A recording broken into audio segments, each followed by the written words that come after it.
them come. This is their fate. My family and I, we there's a lot going on with like birthdays and Valentine's Day. So we actually been doing a lot together, going out to dinners. But one highlight, we went out to the Nintendo Museum in Kyoto.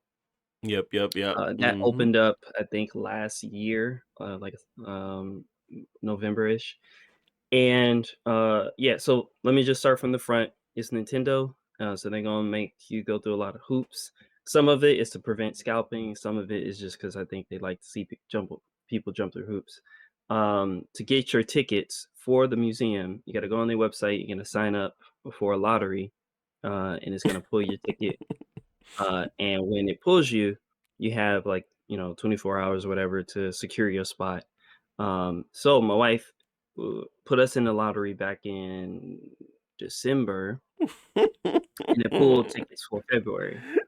Uh, so that's our time slot. So we got the tickets. We're like, okay, we'll go in February. We don't got any plans right now. Cool. So we on the day of, we're preparing. We're looking at the website. We're like, what we need to bring. And it's like you need your, you know, uh, ID, your identification. We're in Japan, so basically like your state ID or whatever, and Uh-huh. then your my number card, which is your social security card. So we need both of those as proof of who we are. Oh I, my I guess if you're a god. foreigner, you probably need like your passport and some sort of other identification as well.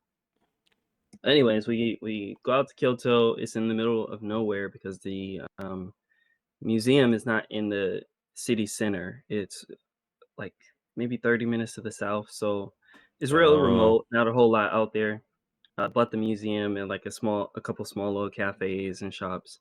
We get there, line's not too busy because everybody pulled tickets, so it's not actually crowded. It's the exact number of people that should be there. Get in okay, line to check nice. our stuff. Going through like the airport checkout, where you look through your bag and stuff like that. And so we get inside, and it looks cool from the outside. They got some Mario, statues outside. First thing we did, we got the food at the cafe there. Mhm. First thing I would say, don't get the food at the cafe if you can. It's not really worth it. It's overpriced. It's not even Nintendo themed. It's just like It's a just regular food. yeah, kind of like you can kind of like customize your food of like with like silly colors, like if you want a red Uh-huh. bun hamburger or stuff like that. But it's not really worth it, and it's real expensive. And like I was telling y'all through the text, is that you have to use a QR code to like put in your order, but you still got to wait in line. It's not like you actually are doing anything with the QR code. You just put it on the list. Oh, But on wow. their little food website, they don't have any way to say you don't want, like, no cheese or no ketchup or nothing like that. You have to choose those items on the app.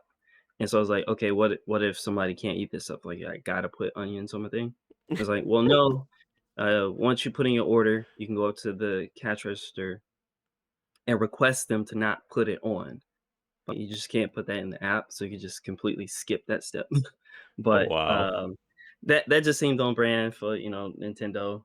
So anyways, we ate there, went inside the museum, not super crowded, which was good. The actual museum area, looks very nice. It's more everything is on display, like, you can see the consoles, you can see the box art for the old stuff.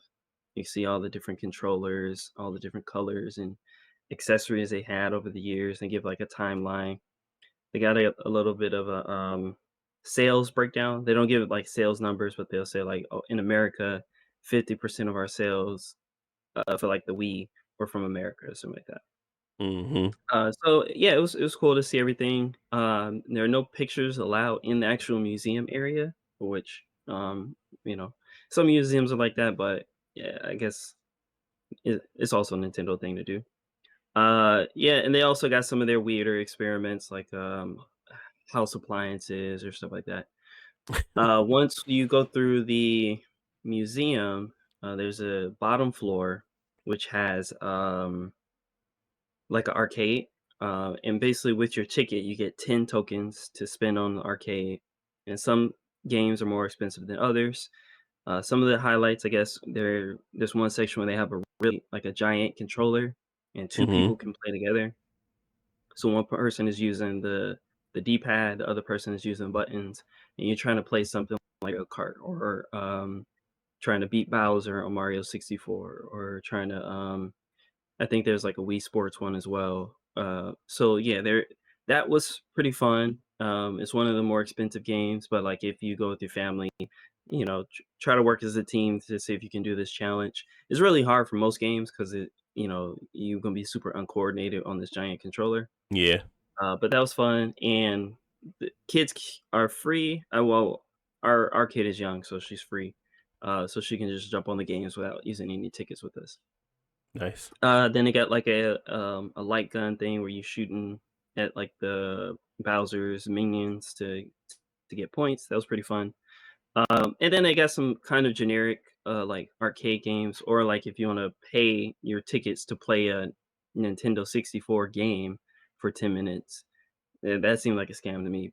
But if those I guess you got like one or two tickets left and you ain't got nothing to do, you can waste it on playing Pokemon Snap uh For for 20 10 minutes. minutes. Yeah. That's crazy. So but overall I would say it's pretty fun. Tickets are only $30. It's just you gotta go through those hoops to plan Hoops. ahead. Yeah, so if y'all come here, and I would say don't plan to spend your whole day at the Nintendo Museum. It's more of a museum, like just look around for a little bit. You're not gonna spend the whole day there. And the arcade is a little of a fun part of it, but it's not. Yeah, the arcade. I guess it could be better. It's very limited what you can do, especially since they give you the 10 tickets. You can't buy any more or anything like that. Go in, spend an hour having fun, and then leave. That's kind of what they want you to do. But yeah, Mhm. it's worth the visit. It's pretty cheap, and we had fun. But that was pretty much my week, just celebrating birthdays and hanging out. Okay. What real quick, top favorite thing you like there and the worst thing you like there or worst thing that you had to deal with there just to round it out. So since it's a museum, I liked actually seeing all the different box art for the games. And I guess that's weird because it's just art, but I didn't like know how much variation it was, especially like for the early systems or even like the Game Boy Advance. Was like I'm very familiar with all of these games, Right? but they're all the box art, different sizes for different regions, different designs, um, and like they're all spread out and displayed, and they look very good. And it was like it would be nice to. I don't collect box art, Mhm. but I get it if I had that type of space in my home, and I had wanted to have like a collection of like my favorite GameCube games or something like that. It would be cool because a lot of that art is really good. And to have it on display. Yeah. But yeah, I'll say the museum for me, like going through, looking at everything, it was nice to see all the history and all the stuff. There was a lot of stuff I never even seen before, as far as like accessories and stuff like that. Um, so yeah, for me as a gamer who grew up with Nintendo stuff, the museum was the best part. For somebody who's not, maybe for kids, it might be the museum. The worst part I would say is uh I guess just the food, not because it was bad. It's just they're super. You can't bring any food in, and you got to buy the food at their place, and it's Yeah. the only option. So it's not really good. I feel like that part could be expanded. It's like if you're gonna charge us a whole bunch of money, at least make it a Decent Legend experience. of Zelda cafe. Like Yeah. give me something interesting instead of just whatever this generic cafe was. Yeah. Gotcha.